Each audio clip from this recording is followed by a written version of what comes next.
بسم اللہ الرحمن الرحیم۔ السلام علیکم۔ آج کی کہانی شروع کرتے ہیں۔ آج کی کہانی کا عنوان ہے روح کا انتقام۔ یہ کہانی حضرت خواجہ نظام الدین اولیاء رحمۃ اللہ علیہ کی درگاہ سے منسلک ایک سچا واقعہ ہے۔ امید ہے آپ کو پسند آئے گا۔ روح کا انتقام، یہ 1904 کا ذکر ہے۔ ایک صاحب نے مجھ سے کہا کہ درگاہ حضرت خواجہ نظام الدین اولیاء رحمۃ اللہ علیہ دہلی کے قریب کوئی کنواں نہیں، جبکہ باولی کا پانی کھارا ہے۔ اگر آپ کہیں تو درگاہ کے مشرقی دروازے پر کنواں بنوا دوں۔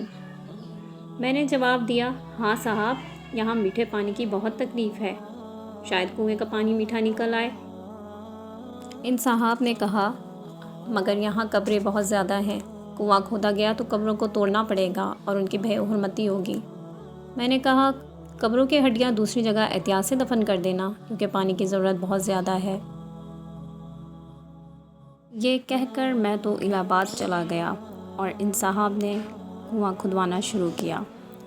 قبروں سے ہڈیاں نکلتی تھیں تو دوسری جگہ ادب و احترام سے دفن کرا دیتے، یہاں تک کہ جب پانی کے قریب پہنچے تو وہاں کسی آدمی کا پورا ڈھانچہ نظر آیا۔ سب کو حیرت ہوئی کہ بالائی قبروں کی ہڈیاں ٹوٹی ہوئی تھیں، مگر اتنی گہری جگہ میں یہ پورے آدمی کا ڈھانچہ کیوں کر باقی رہا، اور اتنی گہری قبریں کس نے بنائیں؟ بہرحال اس ڈھانچے کو دیکھ کر مزدور ڈر گئے۔ انہوں نے ان ہڈیوں کو ہاتھ لگانے سے انکار کیا تو کنواں کھدوانے والے صاحب خود رسے میں ٹوکرا باندھ کر کنویں میں اترے۔ انہوں نے کدال ہاتھ میں لے کے ڈھانچے کے گھٹنے پر مارا تاکہ ہڈیاں توڑ کر اوپر لے جائیں اور کسی جگہ دفن کر دیں۔ کدال کے مارتے ہی ان کا گورا رنگ کالا ہو گیا اور وہ دیوانوں کی سی باتیں کرنے لگے۔ جو مزدور ان کے ساتھ کنویں میں گیا تھا اس نے ان کو ٹوکرے میں باندھ دیا اور بہت مشکل سے ان کو باہر لایا۔ کنویں کے پاس بہت سی خلقت جمع ہو گئی۔ سب حیران تھے کہ ابھی تو ان کا رنگ گورا تھا، اب یہ ایسے کالے کیوں کر ہو گئے۔ وہ بار بار کہتے تھے، میرے بھانجے کا پاؤں توڑ ڈالا، میرے بھانجے کا پاؤں توڑ ڈالا۔ آخر انہیں ان کے گھر میں لے گئے، بڑے بڑے عامل بلائے گئے، مگر ان کو کوئی اچھا نہ کر سکا۔ آخر تیسرے دن اس کنویں کو بند کر دیا گیا۔ سب مٹی اور ہڈیاں اس کنویں کے اندر بھر دی گئیں اور کنواں زمین کے برابر ہو گیا۔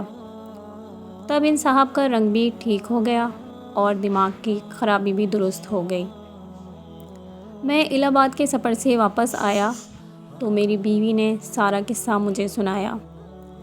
اس وقت میں اپنے گھر میں پلنگ پر چت لیٹا تھا، لیمپ سرہانے رکھا تھا اور میں لیٹا ہوا اخبار پڑھ رہا تھا۔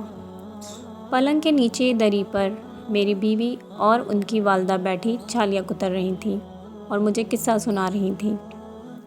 میں پلنگ پر اٹھ کر بیٹھ گیا اور میں نے اپنی بیوی سے پوچھا، تم سمجھی وہ کالے کیوں ہوئے اور دیوانے کیوں ہو گئے؟ بیوی نے کہا، کسی بزرگ کا مزار تھا، انہوں نے بے ادبی کی، مزار والوں کی روحوں نے ان کو قبر توڑنے سے منع کیا اور اس کی سزا دی اور وہ کالے اور دیوانے ہو گئے۔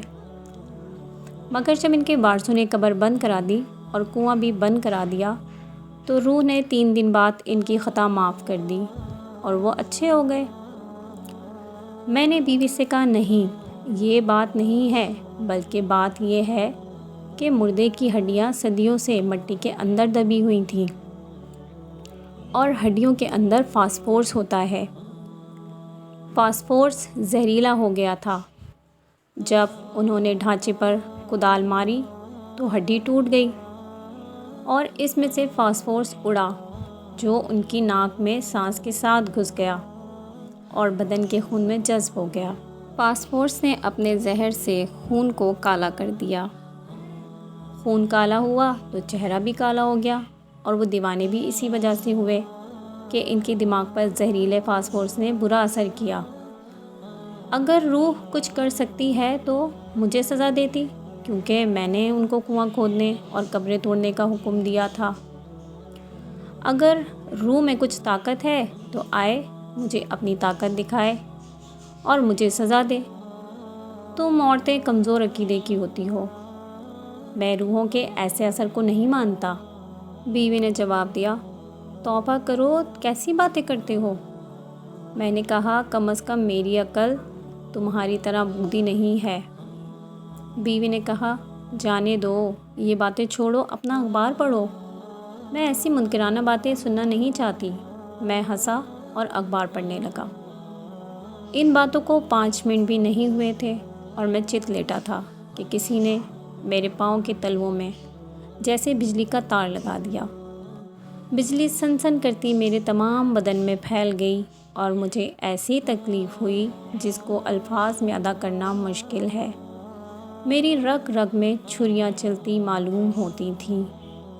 میں بے تاب ہو کر چیخنے لگا۔ میں نے اپنی چیخوں کی آواز سنی، مگر میری بیوی اور ساس آپس میں باتیں کرتی اور چھالیاں کترتی رہیں۔ میں نے اسی حال میں خیال کیا کہ شاید میرا دل دب گیا ہے اور اس کی وجہ سے یہ تکلیف ہے۔ اس لیے آہستہ سے دائیں رخ کروٹ لی، مگر پھر بھی تکلیف میں کمی نہ ہوئی۔ تب میں نے توبہ کرنی شروع کی اور عہد کیا کہ کبھی روحوں کی بیعت بھی نہ کروں گا۔ یہ کہتے ہی وہ کیفیت جو سر سے پاؤں تک چھائی ہوئی تھی پیروں کی طرف جاتی ہوئی معلوم ہوئی، یہاں تک کہ تھوڑی دیر میں بالکل جاتی رہی۔ میں نے پھر اپنی بیوی کو پکارا تو انہوں نے فوراً جواب دیا۔ میں نے ان سے کہا، ابھی 5 منٹ تک میں سخت تکلیف میں مبتلا رہا اور تم کو آوازیں دی، مگر تم نہ بولی۔ بیوی نے کہا، تم تو سو گئے تھے اور اخبار تمہارے ہاتھ سے گر پڑا تھا۔ میں نے کہا، کیا تم دونوں فلاں فلاں باتیں نہ کر رہی تھیں؟ انہوں نے کہا، ہاں، یہ باتیں ہم نے کی تھیں۔ میں نے کہا، اگر میں سو گیا تھا تو میں نے تمہاری یہ باتیں کیوں کر سنی؟ اب اس سوال کا جواب میری بیوی نہ دے سکیں، شاید سائنسدان اس پر کچھ روشنی ڈال سکیں۔ پیارے دوستو، آج کی کہانی یہیں پر اختتام پذیر ہوتی ہے۔ امید کرتی ہوں آپ کو کہانی اچھی لگی ہوگی۔ کہانی اچھی لگی ہے تو پلیز میرے چینل کو سبسکرائب ضرور کیجیے گا اور ویڈیو کو شیئر کرنا اور لائک کرنا مت بھولیے گا۔